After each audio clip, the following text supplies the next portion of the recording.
আপনার 3টে টিপস চাই বা রোড ম্যাপ চাই, যেটাতে আমি অন্তত 2024 WBCS এ অন্য 10 জন বা 20 জনের থেকে এগিয়ে থাকবো। 3টে টিপস আপনার। বেশ, আমার এই প্রথম টিপস হবে, আমার ভিডিওটা যে দেখবে সেই দেখার পর থেকেই কিন্তু 1টা মিনিট 1টা সেকেন্ডও কিন্তু আর নষ্ট করা যাবে না। প্রতিটা সময় তোমাকে WBCS এর জন্য নিবেদিত প্রাণ হয়ে পড়তে হবে। আমার যেটুকু সময় আমার হাতে রয়েছে, একটা কথা রয়েছে, কখনো লেট হয় না কোনো জিনিস, তাহলে এখনো সময় আছে।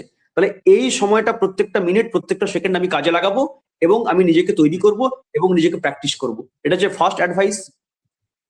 সেকেন্ড অ্যাডভাইস, যে আমি পুরো সিলেবাসটাকে মোটামুটি কভার করে যাওয়ার চেষ্টা করব এবং যথেষ্ট পরিমাণে মক টেস্ট দেব, যথেষ্ট পরিমাণে MCQ প্র্যাকটিস করব, যাতে ওখানে গিয়ে আমি নার্ভাস সিচুয়েশন না পড়তে হয়। কমসে কম 10টা 200 নম্বরের ফুল মক টেস্ট আমি দিয়ে যাব। 3 নম্বর একটা কথা বলি, নিজের মধ্যে আত্মবিশ্বাস, যে আমি এটা ক্র্যাক করতে পারবো, এটা সবচেয়ে বড় আত্মবিশ্বাস। জব তক তোড়েঙ্গে নেই তব তক ছোড়েঙ্গে নেই, এইটা হচ্ছে একদম কথা। যতদিন না আমি এটা ক্র্যাক করি আমি ছাড়ছি না ওর পিছা।